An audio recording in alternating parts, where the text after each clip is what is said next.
X-Files. Avec Christian Page. Radio X. Very, very fine grained as you get close to it. It's almost like a powder. Ground mass is very fine. I'm going to step off the limb. That's one small step for man, one giant leap for mankind. Oh, that looks beautiful from radio. It has a stark beauty all its own. Mesdames et messieurs, bienvenue dans les Radios X-Files, édition de ce vendredi 27 février, où ce soir, on aura comme thématique les histoires et les complots. Et Christian Page, bonsoir, bon vendredi. Bonsoir, Nick. Comment ça va? Bonsoir. Ça va bien? Oui. Écoute, j'imagine que tu as reconnu la célèbre phrase de Neil Armstrong. Tout à fait. C'est probablement l'une des phrases les plus célèbres de l'histoire. Et pourquoi on a fait entendre ça en début d'émission? Parce que en deuxième partie d'émission, je vais revenir sur une enquête qui a été menée par un journaliste. Parce que dans les théories du complot, il y en a une qui veut que la NASA ait perdu les films originaux du premier débarquement là, des humains sur la Lune, qui était la mission Apollo 11 en juillet 1969. Donc, il y a un journaliste qui s'est attaqué un peu à cette qu'est-il advenu de ces films. Okay. Et puis bon, il a publié un peu le résultat de ça, puis c'est assez amusant. Donc, ça, je vais y revenir en deuxième partie d'émission. Pour la théorie du complot, oui ou non, sommes-nous allés sur la Lune? Ouais. Et cette semaine, écoute, d'abord, disons-le tout de suite, au moment où on a enregistré l'émission la semaine dernière, on n'avait pas encore la nouvelle que Donald Trump allait ouvrir les dossiers sur les ovnis. C'est vrai. Donc, on ne savait pas. Hein. Donc, on a fait l'émission sans savoir ça. On a évoqué que Barack Obama en avait parlé, mais on n'avait pas évoqué que Donald Trump allait ordonner la divulgation des dossiers. Donc, quelque part, la semaine prochaine, on va se faire un petit peu un spécial là-dessus. Hein. Parce qu'il y a beaucoup de gens qui m'ont posé des questions, donc je les ai toutes réunies. Et la semaine prochaine, dans notre émission sur les questions, la question, ce sera à quoi doit-on s'attendre? Donc, on fera ça la semaine prochaine. Donc, simplement pour mettre un peu les gens dans le bain. Et cette semaine, comme tu l'as mentionné, c'est notre thématique histoire et complot. Donc, complot, on va y revenir un peu avec l'histoire d'Apollo 11. Et l'autre histoire qui m'a été cette semaine, il y a plein de gens qui m'ont inondé de ça. Et quand j'ai pris mes notes pour l'émission de ce soir, j'ai dit, l'identité de Jack l'Éventreur, puis là, j'ai mis encore avec un point d'exclamation côté, tu sais, encore. On parle encore de ça, Ouais, parce que c'est une histoire, en fait, qui est revenue dans l'actualité, mais en fait, revenue. C'est une espèce de résurrection, si je peux dire, dans les médias britanniques, entre autres. On est revenu sur une histoire qui, quand même, commence à être un peu vieillotte. Et à plusieurs reprises, je m'étais déjà exprimé là-dessus, soit il y a quelques temps, c'est l'an dernier ou il y a 2 ans, quand je faisais l'émission à Radio X, Suspect X, où on parlait d'affaires criminelles. Évidemment, on se gardait souvent du temps. Bon, on avait fait un dossier sur Jack l'Éventreur. J'avais évoqué cette histoire d'analyse ADN. Et puis, durant la saison, c'était revenu. Alors, j'avais fait un petit aparté, j'en avais reparlé à nouveau. Et là encore, il y a cette résurrection de cette affaire-là, de l'analyse ADN, qui identifierait Jack l'Éventreur comme étant un certain Aaron Kosminski. Et alors là, comme ça revenait encore dans l'actualité, j'ai vu ça passer, puis j'ai dit, on va revenir, mais là, je vais revenir plus dans le détail. Pourquoi ça tient pas la route, cette affaire-là? Jusqu'à date, j'ai souvent dit, ça tient pas la route, mais j'ai pas vraiment exprimé le pourquoi ça tient pas la route. Mais là, ce soir, on va y aller, là. Pourquoi ça tient pas la route? On va y aller. Donc, dans la première partie de l'émission, on va se consacrer à ça, cette histoire d'analyse. Donc, je rappelle un peu les faits. En fait, l'affaire est sortie pour la première fois en 2014 avec la publication, comme on dit dans le langage des éditions, un hardcover en édition reliée, un ouvrage de Russell Edwards et dont le titre est Naming Jack the Ripper, donc nommer Jack l'Éventreur. L'ouvrage, après ça, a été republié en format poche, et il a été publié également en français. Je pense qu'en français, c'est justement nommer ou identifier Jack l'Éventreur. Et à chaque fois qu'il y a une réédition du livre, on revient avec cette histoire-là. Donc, la première fois, lorsque Russell Edwards publie son livre, la première fois, en 2014, il affirme qu'il a une preuve ADN qui démontre qui est Jack l'Éventreur. Il Donc, le sait. Encore une fois, oui, il le sait. Et d'ailleurs, bon, pour les besoins des auditeurs là, qui sont pas familiers avec l'histoire de Jack l'Éventreur, je rappelle très rapidement les faits. Puis c'est vrai que de mon côté, Jack l'Éventreur a été une obsession.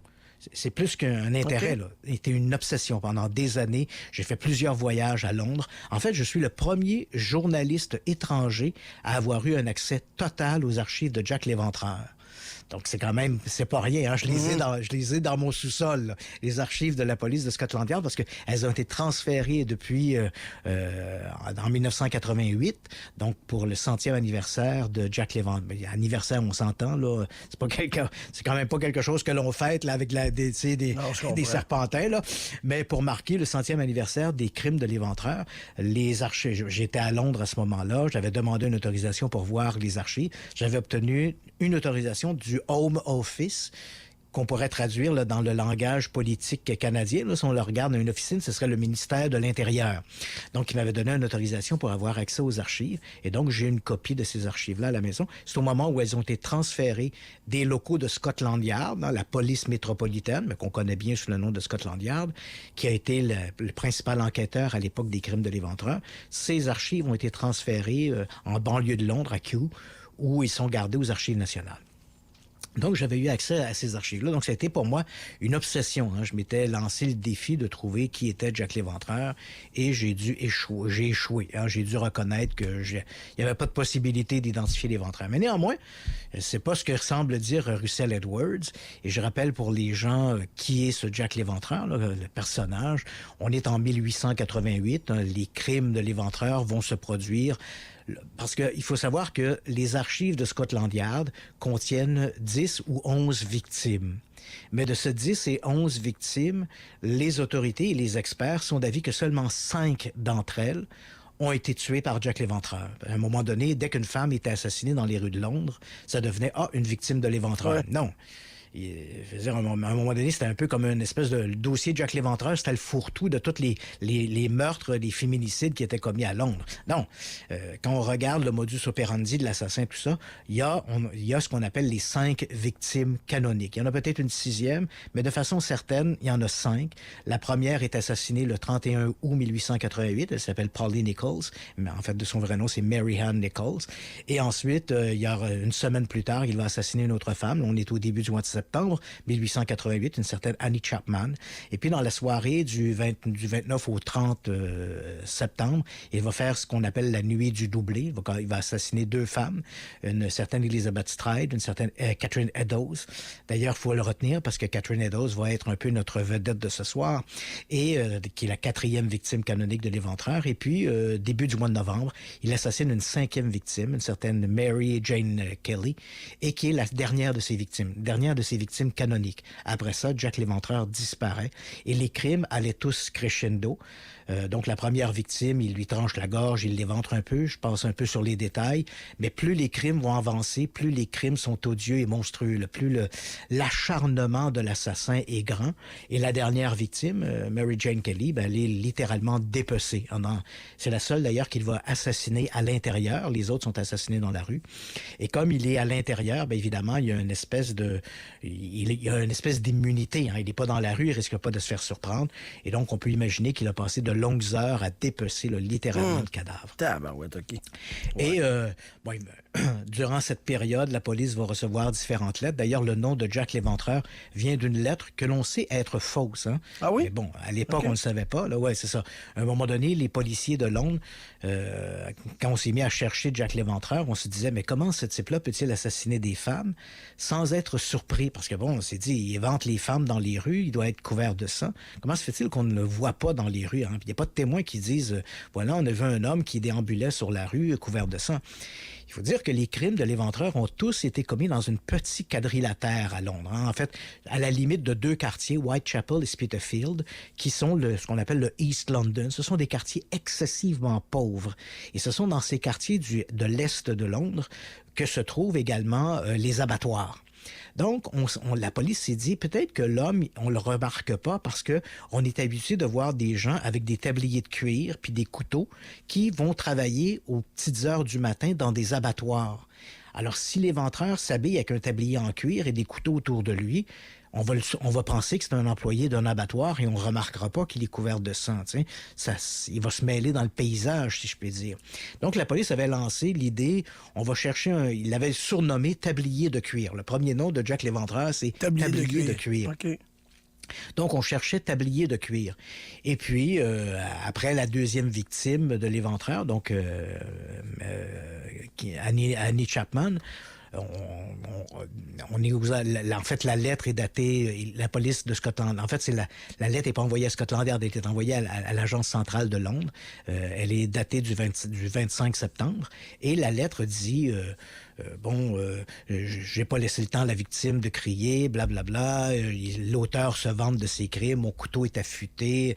Et là, à la fin, il termine en disant puisque votre blague à propos de tablier de cuir m'a bien fait rire, mais puisque la police aime tellement me trouver des surnoms, en voici un pour vous. Pourquoi pas Jack l'Éventreur? Donc, il se donne ce nom-là. On sait aujourd'hui que cette lettre-là, elle est fausse. Elle a probablement, très certainement même, été envoyée par un journaliste qui voulait se moquer de Scotland Yard. Mais le nom va passer à l'histoire. À partir de ce moment-là, à partir du moment où la poste centrale reçoit cette lettre qu'elle va faire parvenir à la police ne va plus parler maintenant de l'assassin de East London que sous le nom de Jack l'Éventreur. De toutes les lettres, la police va recevoir 300 lettres à peu près durant cette période, en ce qu'on appelle l'automne de la terreur. Durant cet automne de la terreur, la police va recevoir à peu près 300 lettres et on croit qu'une seule d'entre elles était signée de l'assassin. Et cette lettre-là n'a pas été envoyée à la police, ni non plus à la poste centrale. Elle a été envoyée au moment au plus fort des crimes de l'éventreur. Il y avait des comités de vigilance qui s'étaient mis en place dans le East London, donc des gens qui la nuit patrouillaient les rues, qui patrouillaient la nuit avec des bâtons en espérant mettre la main sur Jack l'Éventreur. Et on en profitait également pour se faire un peu de capital politique. Il y avait un certain George Lusk qui, lui, en profitait dès que les journalistes se pointaient. Il avait de longues récriminations contre les autorités, contre la police, contre le gouvernement, puis il en profitait. Et il disait aux journalistes, répétait aux journalistes, que lui et son groupe de vigilants, les vigilantes, ces espèces de justiciers, allaient mettre la main sur l'éventreur avant la police. OK. Et au mois d'octobre, donc on est le 16 octobre, George Lusk reçoit chez lui un petit paquet enveloppé dans un papier qui est taché de sang. Il enlève le papier, là il y a une boîte, puis à l'intérieur de la boîte, il y a un morceau de chair qui se trouve à l'intérieur de la boîte, et il y a une lettre qui accompagne cet envoi. La lettre est écrite dans un très mauvais anglais, avec beaucoup de fautes d'orthographe, et l'auteur dit « Cher Monsieur Lusk, vous trouverez ici joint la moitié d'un rein que j'ai prélevé sur ma dernière victime. L'autre moitié, je l'ai fait frire et je l'ai mangé, c'était délicieux. Peut-être si vous attendez un peu, pourrais-je vous envoyer le couteau avec lequel je l'ai prélevé. » Et c'est simplement signé « Attrapez-moi si vous le pouvez ». Donc l'auteur n'utilise pas le sobriquet de Jack l'Éventreur, il dit simplement « Attrapez-moi si vous le pouvez ». C'est un peu comme si l'auteur disait « J'ai pas besoin de ce cinéma ou de ce théâtre de Jack l'Éventreur. Vous savez qui je suis. Attrapez-moi si vous le pouvez ». Et cette lettre-là, évidemment, par le contenu et par aussi l'orthographe, tranche énormément des autres lettres reçues à Scotland Yard. Et la police croit que cette lettre-là, d'ailleurs, le morceau de chair on a fait examiner par des médecins à l'hôpital de Londres, on a pu déterminer que c'était bel et bien la moitié d'un rein. Évidemment, à l'époque, la médecine légale ne permettait pas de déterminer si c'était un homme ou une femme, mais on a pu déterminer que c'était la moitié d'un rein. Et qui plus est, que ce rein était affecté d'une maladie qu'on appelle la maladie de Bright, qui est un affaissement des tissus rénaux dû à l'alcoolisme.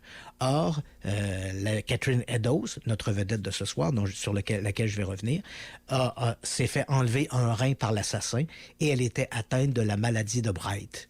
Donc, ce serait vraiment une étrange coïncidence que la moitié du rein reçu par George Lusk ait présenté les mêmes pathologies que le rein de Catherine Eddowes qui a été enlevé par l'éventreur.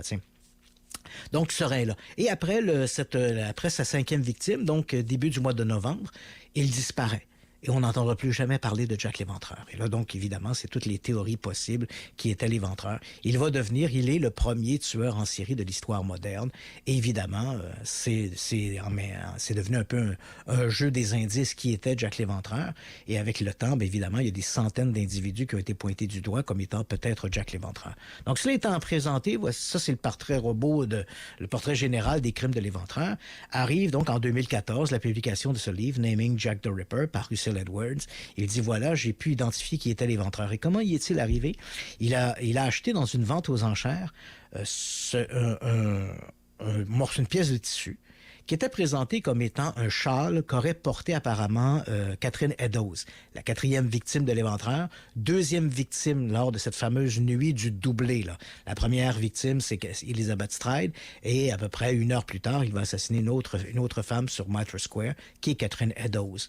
Donc, le châle est vendu aux enchères, et on prétend que le châle était un châle qui avait appartenu à Catherine Eddowes. Et à partir de cette pièce de tissu que Russell Edwards va acheter, il va la prêter à des chercheurs dans le domaine de la génétique, et eux vont identifier que sur le morceau de tissu en question, il y a, semble-t-il, de l'ADN, des fluides corporels. Il va faire analyser ces fluides corporels par une analyse ADN, et les analyses vont faire un séquençage. Et comme c'était un tissu, un châle que l'on prétendait être celui de Catherine Eddowes, ce fameux Russell Edwards va réussir à trouver une descendante Catherine Eddowes, une certaine Karen Miller. Il va la retrouver. Elle est l'arrière petite-fille de Catherine Eddowes. Donc, il va prendre un échantillon sanguin et il va, dans les personnes les plus souvent nommées comme étant peut-être Jack l'Éventreur, il y a un individu qui revient à plusieurs reprises dans les dossiers de Scotland Yard, ou à tout le moins dans des écrits de policiers qui ont été proches de l'enquête. C'est un type qui s'appelle Aaron Kosminski. Au moins 3 policiers de Scotland Yard vont le désigner comme étant l'Éventreur. Dans ses mémoires, un certain Robert Anderson, qui était le directeur du département des enquêtes criminelles de Scotland Yard à l'époque des crimes de l'Éventreur, dans ses mémoires, il va écrire: je sais qui était l'Éventreur, mais le nommer ne donnerait strictement rien parce que sa famille l'a envoyé dans un asile psychiatrique où il est mort éventuellement, donc on gagnerait rien à ce que je révèle son identité. Et on sait que de ce livre-là, on en a retrouvé un qui avait été remis par Robert Anderson à l'un de ses enquêteurs qui s'appelle Donald Swanson. Et l'arrière-petit-fils de Donald Swanson, en trouvant le livre de son arrière-grand-père qui lui avait été donné par Robert Anderson, il a trouvé une note de bas de page où Donald Swanson, qui était l'un des policiers sur le terrain, là, très proche de l'enquête de l'Éventreur, a écrit « Oui, nous savions qui était cet individu. Cet individu s'appelait Aaron Kosminski. » Donc, on a déjà là ici une identification. Et ensuite de ça, il y a une autre note, là, ce serait trop long de tout expliquer, mais un policier qui a succédé à Robert Anderson à la tête des enquêtes criminelles, un type qui s'appelle Melvin McNaughton. On a retrouvé dans des archives une note dans laquelle il dit il y avait, à mon avis, 3 suspects ont été portés à l'attention de Scotland Yard à l'époque des crimes de l'Éventreur.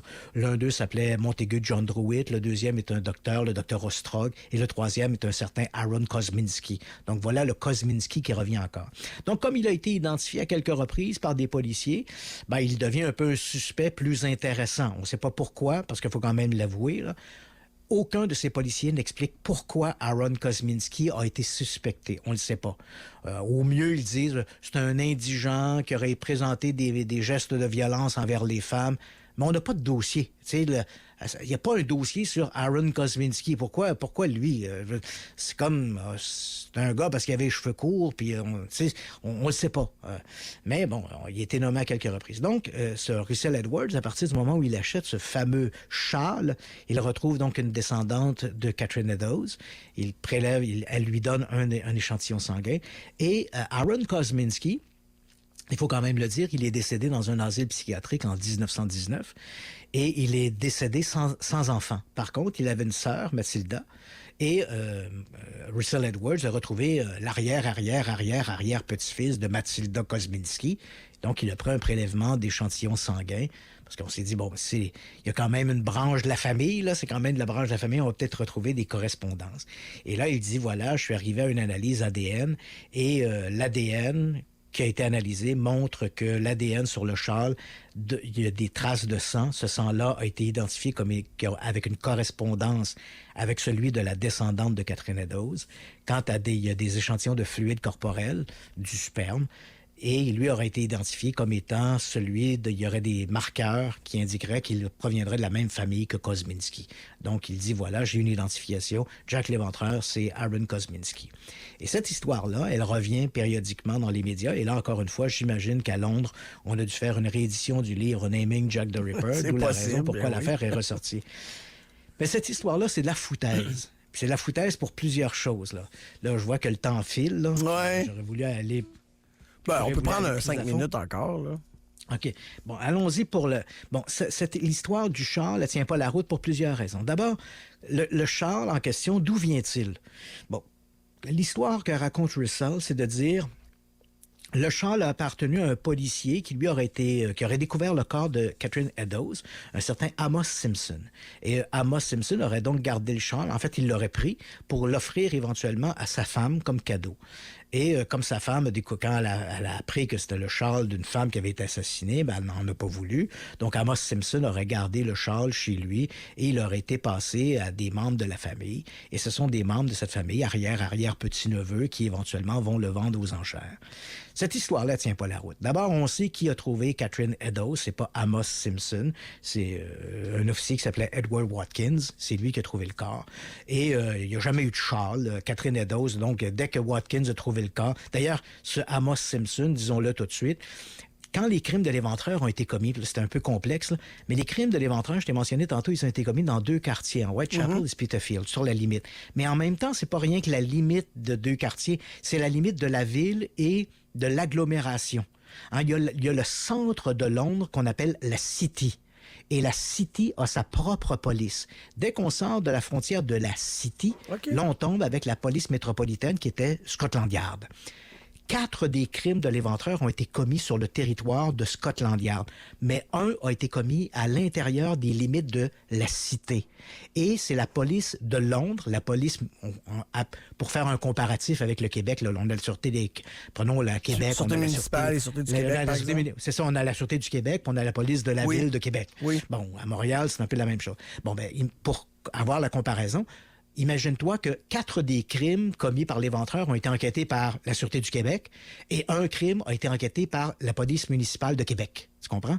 Oui. Mais dans le cas des crimes de l'Éventreur, le crime de Catherine Eddowes a été enquêté par la police municipale. C'est la police de la ville de Londres qui a enquêté sur le meurtre de Catherine Eddowes.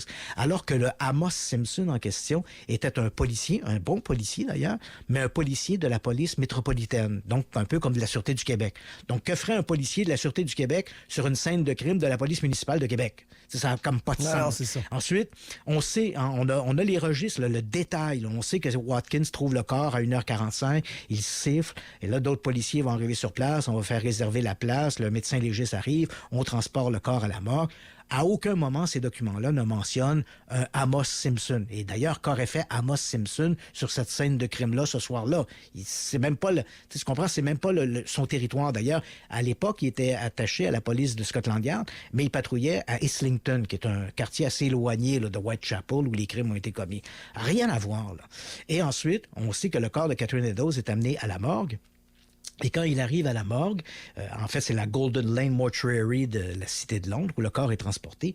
Il y a un policier le policier, l'inspecteur Collard, qui va déshabiller le corps de Catherine Eddowes et il va prendre en note en détail tous les objets qu'elle possède, allant de ses bas en passant par ses sous-vêtements jusqu'aux objets qu'elle a dans sa poche, son bonnet, même un peignoir qu'elle a pas un peignoir, mais une brosse qu'elle a accrochée dans ses cheveux. Tout est détaillé, là. Elle a, tu sais, là, quand tu lis le rapport, elle avait 3 shillings, 2 pence dans sa poche gauche, une petite boule de coton dans sa poche droite. Tu comprends? Tout est détaillé. Oui. Il n'y a aucun châle qui est mentionné. Bon. Aucun. Bon. C'est pas mentionné. Donc, Donc, l'idée que le Charles vient de Catherine Eddowes, et qui plus est, le Charles, ce que notre Russell Edwards ne dit pas, c'est que ce Charles a d'ailleurs été, parce qu'il a circulé, hein, ça fait partie un peu comme d'une espèce de la famille, jamais de son vivant, il n'y a aucune preuve que de son vivant, ce policier, Amos Simpson, n'ait jamais prétendu que cet objet-là était le Charles de Catherine Eddowes. C'est comme si dans la famille, il y avait cet objet-là, ce morceau de tissu-là, et qu'éventuellement, où la famille a mal compris une histoire, tu sais, bouche-oreille de génération en génération. Peut-être que Amos Simpson a peut-être dit à des membres de sa famille, moi, j'étais policier quand les crimes de l'éventreur ont été commis. Puis éventuellement, moi, j'étais policier quand on a trouvé les cadavres de Catherine Eddowes ou d'une des victimes. Et moi, j'étais policier, j'ai eu un morceau de tissu. Tu comprends-tu comment l'histoire se déforme avec le temps? Mais de son vivant, on n'a jamais trouvé aucun écrit où Amos Simpson aurait dit, j'ai une pièce de tissu qui aurait été le Charles de Catherine Eddowes. Donc, on n'a pas ça. Et l'analyse qui a été faite par Sotheby's montre, parce que le Charles, éventuellement, s'est retrouvé chez les experts de Sotheby's, parce qu'il avait été prêté au Black Museum de Scotland Yard avant d'être vendu aux enchères. Et Scotland Yard l'avait fait analyser par les experts de Sotheby's, qui avaient clairement démontré que le Charles en question n'est rien de plus qu'un chemin de table, et que ce chemin de table a été conçu, a été fabriqué quelque part entre l'an 1900 et 1910, c'est-à-dire à peu près là, une quinzaine d'années après les crimes de l'éventreur. Tiens donc. Donc, c'est donc, le Charles, ça vient pas de Catherine Eddowes. Donc, et ensuite, ce que nous dit pas non plus Russell Edwards, c'est que l'analyse qu'il a fait faire, où il dit, bon, j'ai analysé les échantillons d'ADN, en fait, c'est du mtDNA, de l'ADN mitochondrial qu'il a fait analyser, et de l'ADN mitochondrial, c'est un type d'ADN qu'on retrouve dans les mitochondries, dans les cellules, qui est transmis de la mère aux générations suivantes. Mais c'est moins précis que de l'ADN nucléaire ou nucléique. Quand on parle d'ADN, généralement, c'est de l'ADN nucléaire ou nucléique auquel on fait référence, alors que l'ADN, la mtDNA, c'est beaucoup moins précis. Grosso modo, si on essaie de résumer, les résultats qu'a obtenus Russell Edwards avec son analyse ADN pourraient correspondre grosso modo à 200 000 londoniens. OK. Rien de précis. Bon. Ouais, donc, tu sais, tu prends le voisin, puis tu aurais c'est tous ces petits détails-là qui sont pas évoqués. Donc, la provenance du Charles, ça n'a pas de sens. L'histoire que Russell Edwards raconte pour expliquer la provenance du Charles, ça tient pas la route. D'ailleurs, de toi à moi, là, tu sais, si toi, t'es policier, tu volerais-tu un Charles d'une femme assassinée, égorgée, qui est remplie de sang puis de sperme pour le donner à ta blonde? Je te conseille de donner une boîte de... Ouais, donne-y une boîte de chocolat ou des fleurs, ça va être beaucoup plus séduisant qu'un Charles. Il y a comme une absurdité là, dans cette histoire-là. Donc, non, si vous voyez cette nouvelle-là passer, l'histoire de l'ADN, le Charles, l'identification de Jack l'Éventreur, la réponse, c'est non, c'est une fraude pour vendre du papier. On veut vous vendre des livres, puis on essaie de vous faire croire qu'on a identifié Jack l'Éventreur. Je te le dis, là, en 2026, aujourd'hui, on n'a strictement aucune idée de qui était Jack l'Éventreur. On n'en a pas. La seule chose que l'on sait, parce qu'on a plus de connaissances aujourd'hui dans le domaine de la criminalistique qu'on en avait au 19e siècle, la seule chose que l'on sait aujourd'hui, c'est que Jack l'Éventreur, puis c'est un portrait, on avait demandé à des profilers du FBI, parce qu'à partir du moment où on a commencé à mieux connaître comment fonctionnait l'esprit d'un tueur en série, on a commencé à regarder, est-ce qu'on pourrait appliquer cette méthode-là à Jack l'Éventreur? On a demandé, il y a quand même une trentaine d'années maintenant, on avait demandé au FBI de faire un portrait robot de qui était Jack l'Éventreur. Et tous les experts s'entendent pour dire, c'était probablement un homme âgé entre 25 et 40 ans, et un homme qui appartenait à cette communauté-là. C'était pas un étranger, c'est pas un docteur avec un chapeau haute forme. Ça, c'est une légende. Ouais. C'est un homme qui appartenait à ces quartiers défavorisés, là. Donc, on est dans des quartiers pauvres, et Jack l'Éventreur appartenait à cette, entre guillemets, cette faune des quartiers défavorisés. C'est pour ça qu'il a jamais attiré vraiment l'attention, puis que les prostituées acceptaient de l'accompagner dans un petit allée sombre, etc. Donc, en dehors de ça, il n'y a pas grand-chose qu'on peut dire. Un homme, 25, 40 ans, qui appartenait à ces quartiers défavorisés, on peut dire que probablement il était peu instruit ou complètement illettré.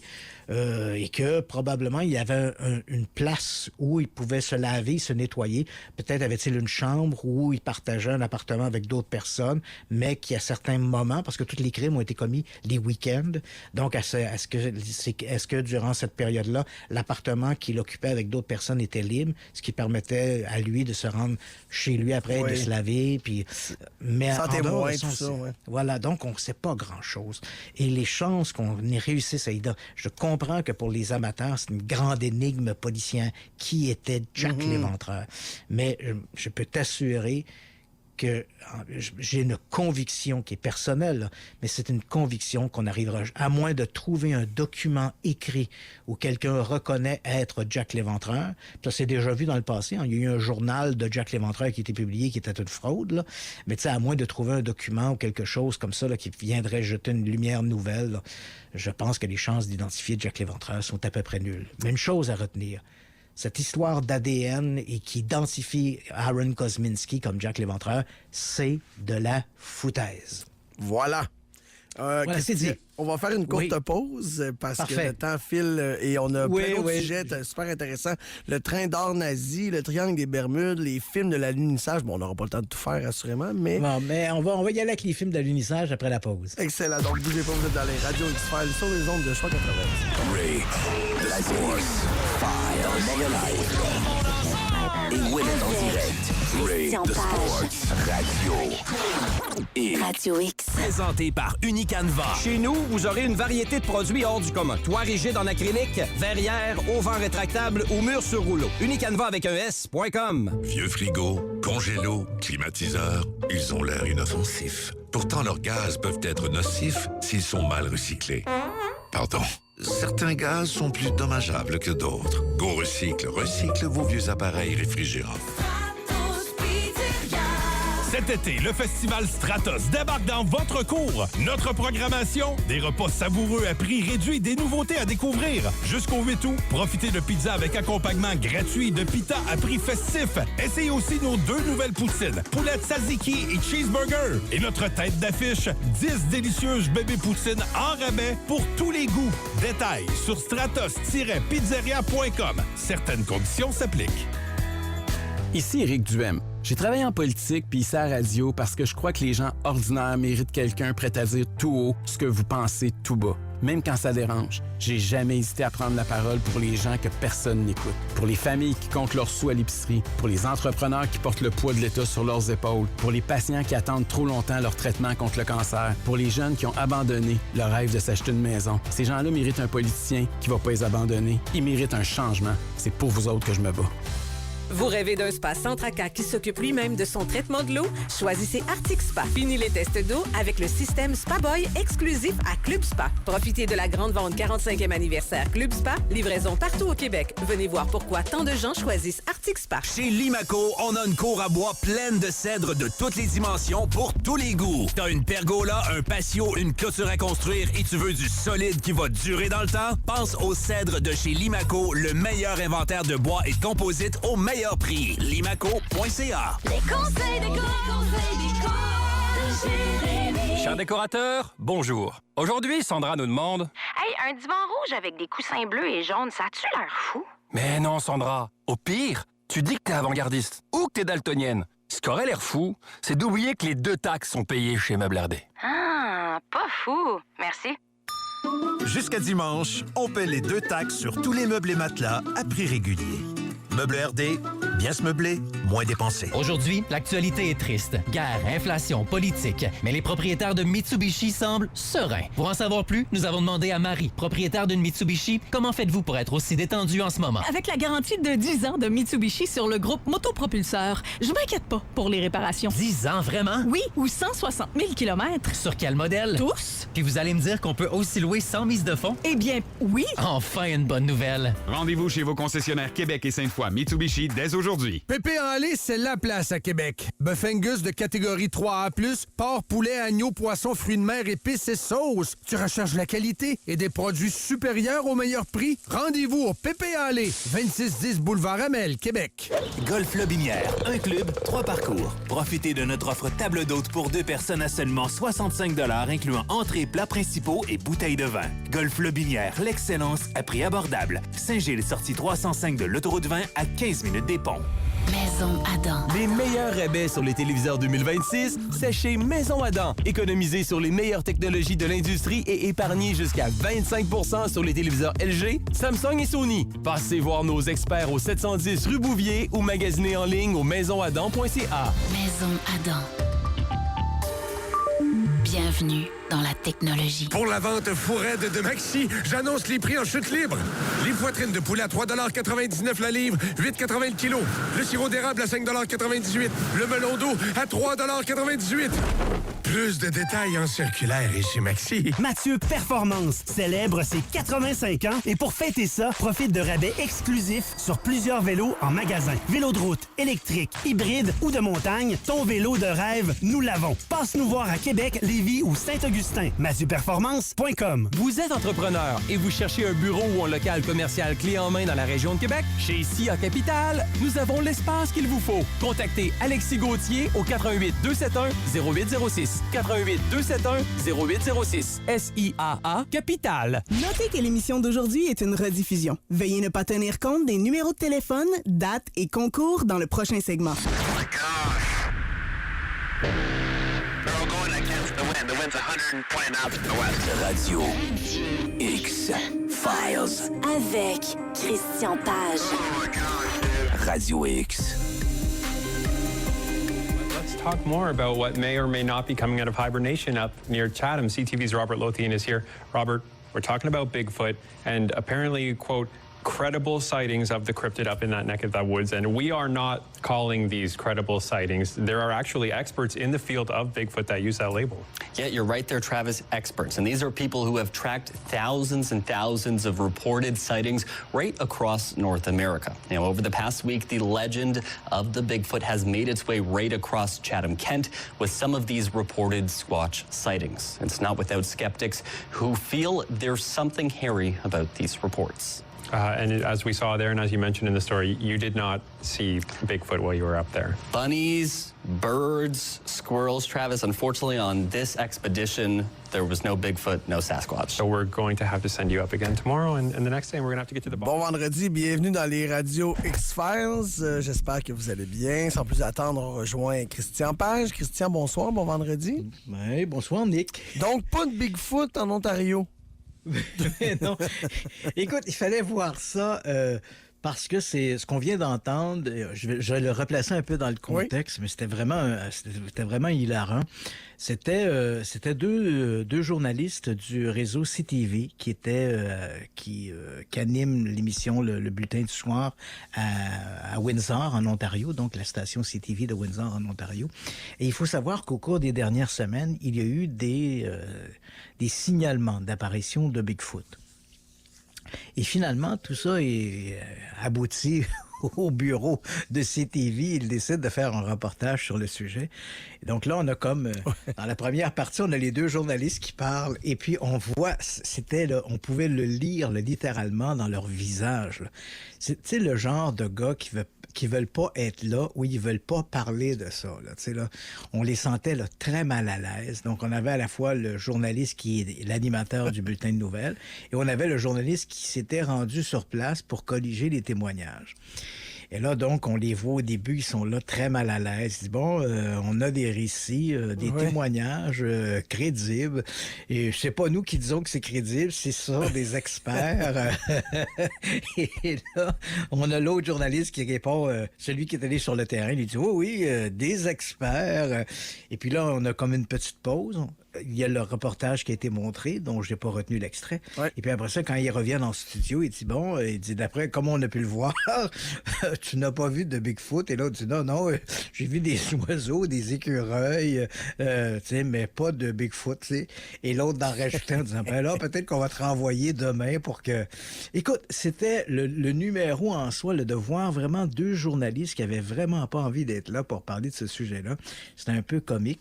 J'en ai parlé d'ailleurs hier à l'émission du Retour avec Danny. Oui, j'ai entendu ça. Tu l'as entendu. Donc, j'ai même fait, on a parlé un peu des apparitions du Bigfoot en Ontario. J'ai même fait entendre à l'émission d'hier une espèce d'extrait en 2013, parce qu'il faut savoir qu'il y a des gens en Ontario, comme un peu partout, là, des gens qui s'intéressent aux ovnis, aux histoires étranges et tout ça. Et puis, ces gens-là colligent, en fait, les observations qui sont rapportées.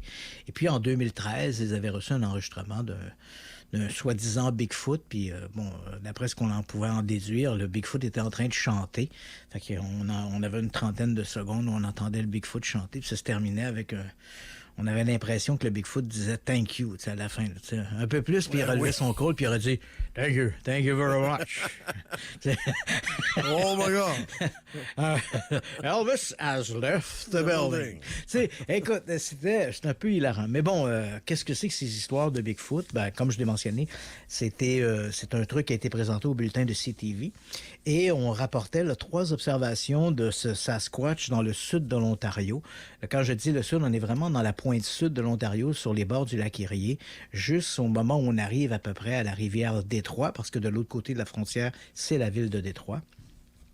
Donc, on a cette vaste région qui est, en fait, on dit c'est la région de Chatham-Kent, mais en fait, c'est une grande région qui regroupe plusieurs petits villages qui ont été regroupés en une grande agglomération. Et c'est une région qui a beaucoup de représentants des Premières Nations qui vivent dans cette région-là. Et évidemment, les légendes de Bigfoot, Sasquatch sont très omniprésentes. Et donc là, on a 3 observations qui ont pris place sur 3 journées différentes. Donc la première observation a été rapportée le 3 avril dernier. On était à Dresden. Et là, des témoins ont rapporté une silhouette noire de 2,10 mètres qui était à la lisière de la forêt. Et il était tôt le matin. Il était à peu près 6h15 du matin. Et puis ensuite, le lendemain, le 4 avril, à Thamesville, on est toujours dans la même région, on a une créature d'environ 2,40 mètres qui a été rapportée. Elle avait, dit-on, une fourrure couleur cannelle. Des empreintes de pas ont été également trouvées sur place. Et les témoins également avoir entendu ce soir-là des espèces de coups frappés dans le boisé, un peu comme si quelqu'un avec une branche frappait sur un tronc d'arbre. Un appel. Et puis il était... Oui, c'est ça. Donc, il était 17h35.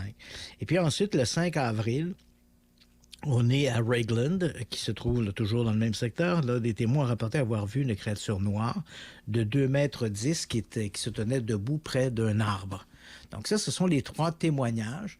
Quand on dit, est-ce que ce sont des témoignages sérieux? Là, entendons-nous, là, ces témoignages-là, des gens les ont colligés et ensuite, éventuellement, les ont transmis à une...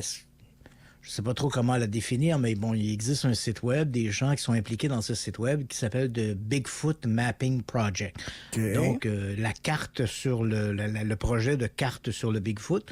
Et ce que eux cherchent à faire, c'est éventuellement de marquer sur une carte de l'Amérique du Nord l'ensemble de toutes les observations de Bigfoot qui ont été rapportées, et donc les montrer par région, par État, et avec une base de données, avec chacun des témoignages qui a été colligé et rapporté. C'est un travail colossal. Et ici, la question n'est pas de savoir si on croit ou non au Bigfoot. Il faut quand même le dire, ce projet-là est un projet très ambitieux. D'autant plus si on prend en compte que des observations du Bigfoot, précisons, pour les gens qui nous écoutent, le Bigfoot, c'est le nom qu'on lui donne aux États-Unis. Au Canada, on l'appelle plus généralement le Sasquatch. Donc, on parle ici d'une créature simiesque, mi-homme, mi-gorille, qui marche debout, qui fait entre 2 mètres et 3 mètres de haut. Là. On en a abondamment parlé il y a quelques semaines lorsqu'on a parlé du film Patterson-Gimlin. Donc, on avait abondamment parlé de cette histoire-là.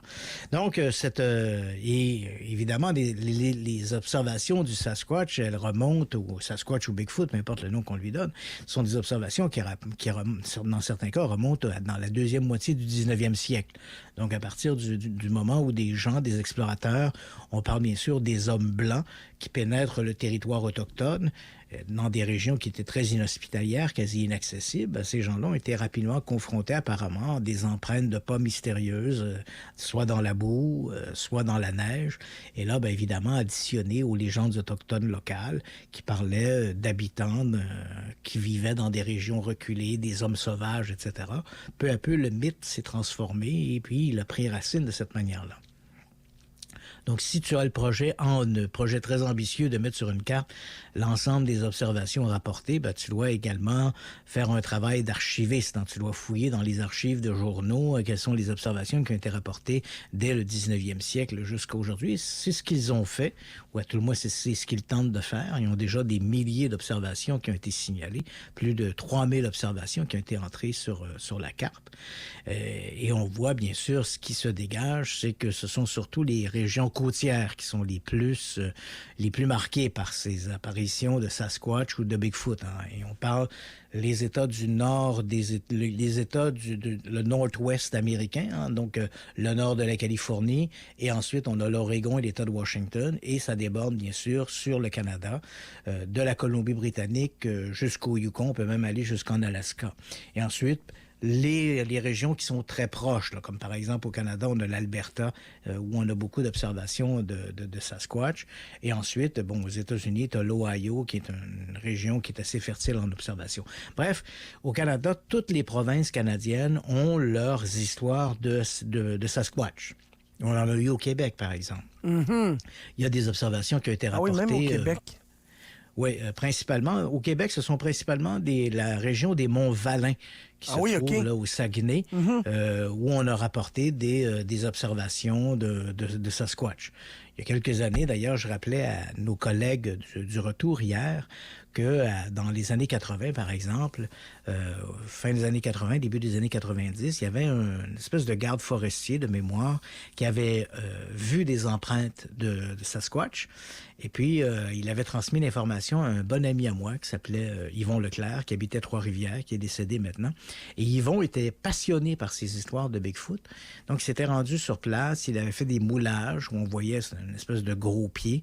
Et pour Yvon Leclerc, c'était clair que ça ne pouvait pas être une supercherie. Donc, forcément, c'était un pied de type mécanique qui avait fait l'empreinte. Donc, le pied s'était déposé, il avait roulé sur l'arche du pied, les orteils s'étaient soulevés en dernier. Donc, loin de ce qu'on aurait pu à s'attendre s'il s'agissait d'une espèce d'empreinte, un pied qui avait été taillé dans le bois, qu'on aurait fabriqué un peu comme une sandale pour marcher dans la boue pour faire des fausses empreintes.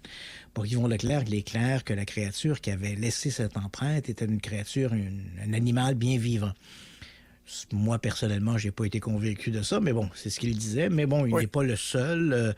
C'est pas le seul exemple ou incident. Il y a des dizaines d'observations, de rapports qui proviennent de cette région des Monts-Valin, où des gens disent avoir rencontré des Bigfoot ou avoir observé à tout le moins des empreintes ou des traces qui laissaient supposer la présence de ces Sasquatch. Mais toutes les provinces canadiennes ont leurs récits, leurs observations, sauf l'île du Prince-Édouard, où là, on n'a aucune observation de Sasquatch. Mais toutes les autres provinces canadiennes, incluant même Terre-Neuve, ils ont des récits, des rapports qui parlent de ces hominidés inconnus. Aux États-Unis, ce sont tous les États, sauf l'île d'Hawaï, où là, on n'a pas d'observation de Sasquatch. Mais tous les autres États, donc tous les États continentaux, ont des récits d'observation avec, évidemment, des régions qui sont plus propices que d'autres. J'ai mentionné la côte ouest des États-Unis, mais on a aussi des foyers là, très importants. L'Ohio est un foyer important, la Pennsylvanie et l'État de New York. On a aussi beaucoup d'observations de l'État de New York et le Vermont. Là. Les montagnes blanches, les Green Mountains, sont des régions qui ont été marquées par de nombreuses apparitions. Mais bon, bref, c'est toujours un peu la même problématique, hein, même si on a des observations qui se multiplient.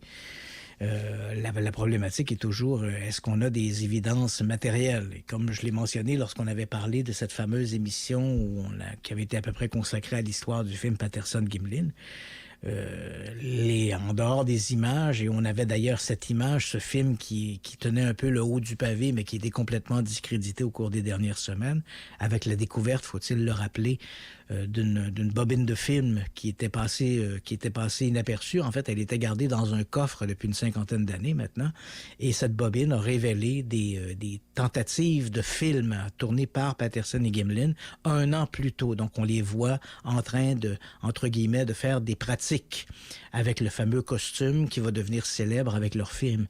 Donc, à partir du moment où on a ces films de pratique, il devient évident que le film lui-même, tourné en octobre 1967, est une supercherie. Mais ça tenait le haut du pavé et c'était l'élément, la grande évidence que l'on présentait lorsque les défenseurs du dossier Bigfoot voulaient dire, ben voilà, le Bigfoot existe. Maintenant que le film est tombé, il reste très peu d'évidence. Je l'ai déjà mentionné dans des émissions précédentes, puis je pense que je l'ai évoqué également avec nos collègues d'hier. Au tournant des années 2010, là, on est en 2012, 2013, quelque chose comme ça. Il y a Brian Sykes, qui est un professeur de génétique à l'université d'Oxford, en Angleterre, qui, lui, décide d'offrir aux amateurs de cryptozoologie, c'est comme ça qu'on appelle l'étude, entre guillemets, des animaux inconnus de la science. Donc, il dit aux cryptozoologues qui s'intéressent principalement au dossier des hominidés inconnus. Ça inclut le Sasquatch, le Bigfoot, mais on parle également du Yéti dans les montagnes du Népal et du Tibet, là. On parle du côté de la Russie. Dans les régions de l'Oural, on parle de l'Almasty. En Chine, on l'appelle le Yaren. En Australie, on l'appelle le Yowie. Donc, Brian Sykes, qui est un scientifique, propose à tous ces gens-là de dire, ben voilà, si vous avez des évidences matérielles à l'appui de l'existence de ces créatures, ben envoyez vos échantillons et moi, je mets mon laboratoire à votre disposition. Parce que c'est souvent ici le discours des amateurs, comme autant dans le domaine des ovnis que dans d'autres domaines des fantômes ou n'importe quoi, dans le domaine dans l'univers du paranormal, le discours, c'est souvent de dire, nous avons des preuves, mais malheureusement, les scientifiques ne s'y intéressent pas. Donc, je suis allé dans une maison hantée, on a capté des sons, on a capté des images, mais quand on veut proposer ça aux scientifiques, ils lèvent le nez, ça les intéresse pas. Donc, on n'a pas la caution, on n'a pas la validation du matériel que l'on détient. Et donc, Brian Sykes a voulu un peu court-circuiter ce discours-là en disant, ben là, évidemment, je peux pas analyser des films de fantômes, et puis, bon, à moins que vous ayez un petit bout d'extraterrestre ou une soucoupe volante, là, mais là, pour l'instant, si on s'arrête à la cryptozoologie, ben, tous ceux qui prétendaient avoir des échantillons, soit des poils, soit des excréments, des morceaux de peau, peu importe, envoyez ces échantillons, puis je vais les étudier dans mon laboratoire. Il a reçu 57 échantillons. Sur ces 57, il en a éliminé 27 parce que ces échantillons, dès au premier abord, on pouvait déterminer que c'était soit des fibres synthétiques ou on a pu identifier immédiatement l'animal d'où provenaient ces échantillons. Et les 30 échantillons qui étaient valables pour une analyse ADN ont été soumis au test ADN et ils ont révélé qu'il n'y avait aucun de ces échantillons qui provenait d'hominidés inconnus. Donc, c'est 0. Et ce qui était assez amusant, je dois t'avouer, il y a un truc là, qui est assez amusant là-dedans. Il y avait... on dit ça de toi à moi, là. Tu sais. Oui, entre nous deux. Brian Sykes me racontait, parce que j'avais fait une entrevue avec lui, il me racontait, il dit, écoute, j'ai reçu des échantillons. Et là, le type me raconte une histoire qui va avec l'échantillon. Il dit, bon, voilà, je surveillais le Bigfoot, j'étais caché dans un abri, je vois le Bigfoot passer par-dessus une clôture avec du barbelé, il s'accroche dans la fameuse clôture en question, et là, une fois que la créature se soit éloignée, je me suis approché de la clôture où il y avait le barbelé, c'est là que j'ai trouvé une motte de poil accrochée après le barbelé. Ça, c'est l'histoire que le type raconte. Il soumet donc son échantillon à Brian Sykes. Brian Sykes l'analyse, et là, il n'a fait aucun doute. L'analyse révèle très clairement que les poils en question sont des poils de chien, par exemple. Donc, il n'y a aucun doute possible. Au niveau de l'ADN, l'identification, c'est 100%. Et Brian Sykes me racontait que quand il est retourné, il est allé porter, dans plusieurs des cas, il est allé porter le résultat de l'échantillonnage. Le résultat de l'échantillonnage, il est allé le reporter au propriétaire du matériel. Donc, il retourne voir le bonhomme en question. Il lui dit, bon, ben voilà, voici le résultat. Ce que l'ADN montre que ce sont des poils de chien, par exemple. Mais malgré que Brian Sykes détenait la preuve matérielle que les poils en question étaient des poils de chien, qu'il n'y avait aucun doute sur l'origine des poils. Oui. Le type a dit merci, bonsoir, et la semaine suivante, dans un congrès sur le Bigfoot, racontait encore son histoire de Bigfoot qui chevauchait la clôture de barbelé puis qui avait laissé des poils dessus, sans mentionner qu'il y avait eu une analyse de Brian Sykes qui démontrait clairement que c'était un poil de chien. Ouais. Voilà, c'est ça. Donc, on voit que, dans le fond, ces gens-là, dans bien des cas, je ne dis pas c'est pour tout le monde, mais dans l'histoire, le narratif est plus important que le résultat de l'analyse. Le type, c'était raconter une bonne histoire, il la racontait, ça fonctionnait, les gens aimaient ça, puis c'était plus intéressant, c'est une histoire qui était plus intéressante que de dire simplement, ben voilà, c'était simplement des poils d'un animal bien ordinaire, puis rien de mystérieux là-dedans. Fait que bon, c'est un peu tout le long de la même chose. Et j'ai pu moi-même le constater quand Brian Sykes me racontait ça. Je lui ai dit, écoute, je suis pas surpris, parce que moi-même, je vois la même chose dans mon univers, hein. Comme journaliste, j'enquête sur des histoires, on découvre quel est le fond de l'histoire, quelle est la réalité derrière l'histoire, je la révèle. Bien souvent, une fois que je l'ai révélée ou que d'autres l'ont révélée, je ne suis pas le seul, mais que d'autres l'ont révélée, comme on dit, on a trouvé le poteau rose, puis on l'a dit. Hein? Et tout à coup, cette histoire-là tombe un peu dans l'oubli pendant quelques temps, et après quelques années, elle revient, elle réapparaît comme si rien s'était passé, comme ça devient à nouveau un mystère. Hein? La nouvelle histoire, c'est un mystère. Et ces gens-là sont tellement pas intéressés. Tu dis, oui, mais cette même histoire-là, il y a 3 ans ou il y a 4 ans, il y a des journalistes qui s'étaient attaqués à ça puis avaient révélé que la photo était truquée ou quoi que ce soit. C'est pas grave, le narratif est plus important que la vérité. Et donc là, l'histoire va ressortir à nouveau. Elle va faire un nouveau tour de piste jusqu'à ce que quelqu'un découvre enterré sous des piles de livres ou de journaux que l'histoire avait déjà été expliquée. Il va ressortir à nouveau l'explication. L'histoire va se réenterrer pour mieux ressusciter quelques années après à y reprendre un nouveau tour de piste. C'est un peu malheureux parce que finalement, on est toujours à la case départ, mais en même temps, ça nous révèle aussi la mentalité. Hein. C'est que dans le fond, ces gens-là vivent un peu dans un univers qui est le leur, et avec leurs croyances, leurs créatures, leurs chimères, et ils sont bien là-dedans. Hein, et ça fait partie du discours de dire « nous voulons la vérité ». Mais dans le fond, ils n'ont pas envie d'avoir la vérité. Ils ont envie que ce monde-là se poursuive, un peu comme des enfants qui, en vieillissant, découvrent que le Père Noël n'existe pas, mais ils veulent tellement continuer de croire au Père Noël qu'ils ferment les yeux et s'imaginent une espèce d'univers abstrait et on continue d'y croire. C'est un peu malheureux, mais bon. C'est facile aussi de trouver des preuves qui vont conforter notre histoire également. Oui, tout à fait. Dans le cas si on revient à nos fameux Bigfoot en Ontario, donc on a eu ce rapport de la CTV, donc on parle de cela. Les journalistes sont allés rencontrer Josh Redstone, qui est un professeur de philosophie à l'Université Carleton, et évidemment, ils ont présenté les éléments, et ce fameux professeur Redstone, qui a donné d'ailleurs un cours sur les croyances paranormales, évidemment, a rejeté du revers de la main l'idée qu'il pouvait s'agir d'un Bigfoot, là, c'est-à-dire, et il a rappelé que, et ça c'est vrai, on le mentionne pas suffisamment, que des études rigoureuses montrent très clairement que les observations de Bigfoot sont, disons, proportionnelles aux régions de l'Amérique du Nord. Si on parle essentiellement du Bigfoot et du Sasquatch, qu'en est-il là, du Yeti, de l'Almastie, je l'ignore, mais dans le cas du Bigfoot et du Sasquatch en Amérique du Nord, des recherches rigoureuses montrent que les observations de la créature sont proportionnelles aux régions où on retrouve beaucoup d'ours et de grizzlies. Donc, évidemment, plus il y a dans la région des ours, plus tu as des chances d'avoir dans la même région des observations de Sasquatch ou de Bigfoot.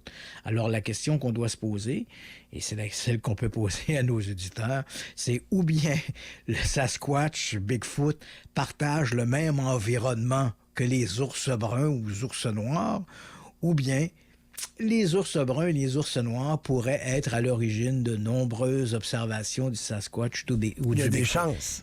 Il faut savoir que, par exemple, les ours bruns ou ours noirs, on le sait, peuvent se dresser sur le patte arrière et faire quelques pas maladroits quand même, mais quand même quelques pas, pour impressionner soit d'autres congénères, ou ils peuvent s'agripper un peu à l'écorce des arbres pour essayer de chercher des petites proies ou des trucs à manger. Là.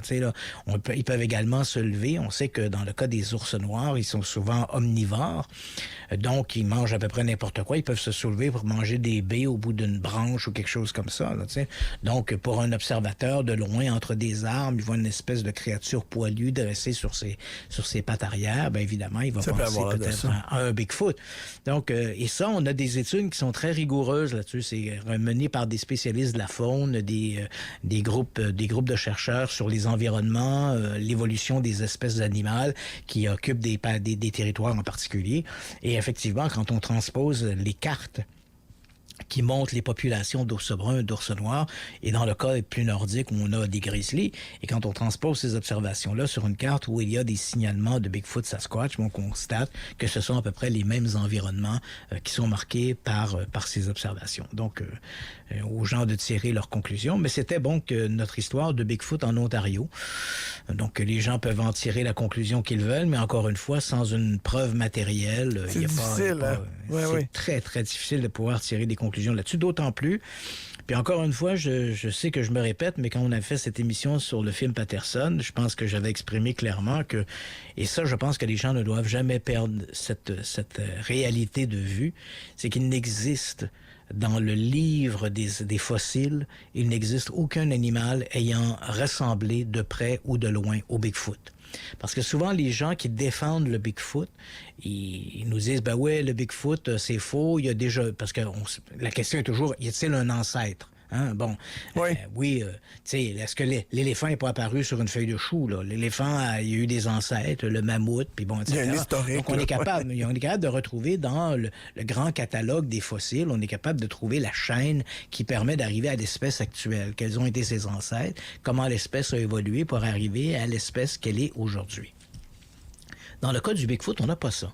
C'est-à-dire qu'en dehors des témoignages de gens qui disent « j'ai vu ces hominidés inconnus », on n'arrive pas à trouver dans le livre des fossiles quelque chose qui ressemble de près ou de loin au Bigfoot.